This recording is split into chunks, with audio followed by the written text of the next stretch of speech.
So you guys trailed by 14 at some point in the first half, and you were able to battle back. What adjustments did you feel you guys made after that? Well, I think the first adjustment, you have to make an adjustment to the atmosphere here. I mean, this place was, the last two places we played are electric, and I'm an Arizona guy, and I love Arizona, but this is not an indictment on our fans, but we got work to do.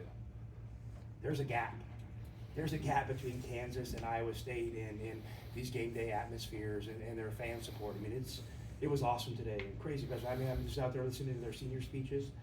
I wasn't listening, I had to speak on the radio, but 90% of the fans are still there 20 minutes after listening to the senior speeches. I mean, it's pretty special. So I think we had to adapt to that. Get back to your question. We had to adapt to the atmosphere a little bit, and then I just thought we played selfish. We played selfish you're not going to come to a place like Kansas and play selfish and be successful. Like, we got to play team basketball. We're a team, and we should have learned that lesson. And I'm proud our guys showed that we did in the second half, and we gave ourselves a chance. We were up at the top. Down low, did you hear? Was it loud enough? Oh, after the game, my ears are still ringing. Okay. Right now, and that's awesome. I'm here for it. Love it. Did it affect coaching-wise? I mean, it's hard to communicate, but but listen, it should be fun. I mean, I honestly had a lot of fun coaching the game. I mean, down that stretch of that game, and Coach Shelf and I even shared a wink. You know what I mean? It's fun. It's fun out there competing. You know, it's fun out there competing in an environment like that. I mean, it's stuff you dream of as a competitor. So, absolutely no fear, but nothing but respect for Coach Self, his program, and Kansas basketball. The three seniors really stepped it up tonight.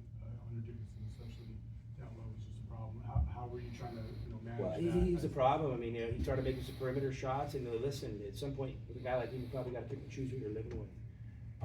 He did a great job. He did a great job, and he had his touch going around the basket. And it seems like this year, he's had some games where those balls have just kind of rolled off the rim, and it's hurt them. But today they all kind of went in, and they were great. And then KJ Adams, got off to a good start, and obviously had a strong finish with that lob. And DeJuan Harris, that guy's been around forever. I mean, I played against him 5 years ago in Florida, when he was a freshman. So, I mean, those guys have been around for a while, and they're consistent winners, and, that's a team poised to make something happen in the postseason.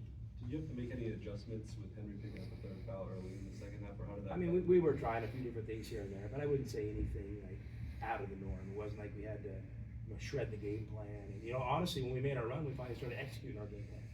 To be honest with you, at the start of the game, we weren't hitting our coverages like we had hoped.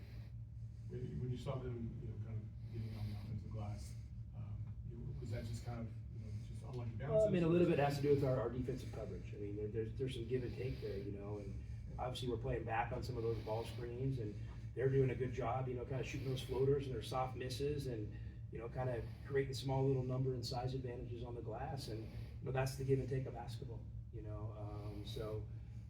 I thought they did a good job with it. We tried making a few adjustments here and there, and I thought we were having more success for a while. And down the stretch, I think we had a couple big offensive rebounds that really kind of broke our back. Jaden seemed to turn it up in the second half. What did you see out of him to I help thought you guys? JB did a good job controlling the game, get us to our actions, and then it was opportunistic. When JB drives, to 8-10 feet and kind of stops and plays with poise and on balance. I mean, that's an easy shot for him, and he's a good passer from there. So I just needed him to do more of that, and he looked like he was doing more of that in the second half. What about your, obviously it's immediately after the game, but now you're going to the Big 12 tournament. Well, the first thing we're going to do is we're going to take a breath, and we got a couple days to kind of recover and get our minds right and build. We build for this postseason, and obviously, I got really high standards for myself and for the program, and I wish we were higher in third, but it's where we ended up, and I don't think there's any thing to be ashamed of being third in the Big 12, and so now we got to prepare for the conference tournament, and let's see what we can do. I'm looking forward to seeing what the Big 12 tournament feels like, experiencing that, and then I'm looking forward to playing some teams from some other conferences when we get to the NCAA tournament. How important was it to get one of those top 4 seeds and have those 2 days off? I mean, it's huge. It's huge. I mean, well, listen, the main thing for me, and not the 2 days off, is that I'm just proud of our guys, because you have 16 other teams battling for that, and only 4 get it. And for us to take third, and we didn't have the easiest of years. And obviously Houston's the best team in our conference. Texas Tech's been unbelievable.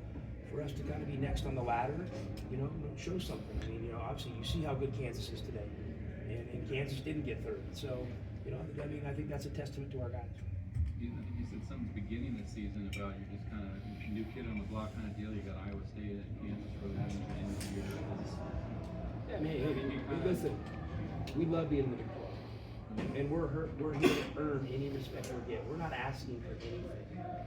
We're not asking because it says Arizona on our chest for the Big 12 to think we're great. We're going to show them we're great over time, and that's the mindset that I have. Do you expect, what kind of atmosphere do you expect next week? I mean, obviously sounds like a lot of. Well, I definitely don't expect McHale in the Midwest. And, you know, we had McHale North, you know, playing in Vegas all those years, and I would imagine that Kansas and Iowa State are going to kind of own the arena. And but we're here for it. We're here to compete. You know, we're in the Big 12. That's what the conference tournament is. So we're going to show up like everyone else. There's a chance. I mean, if Kansas gets a 6, maybe you see them again. Is that, you know? Yeah, I mean, I would, you know, I would expect. I don't know who they're going to play. I'm sure whatever opponent they have is going to have something to say about that. But yeah, I mean, I would say there's a likely scenario that we play them again. So you know, we'll have to revisit what happened today, what worked, what didn't work, and you know, and see what that looks like if indeed that does happen. I mean, by no stretch am I making any assumptions here. One more question. What's your thoughts on the 3-point defense? You talked about how that was off a couple games, first half. Where they hit today. Yeah, did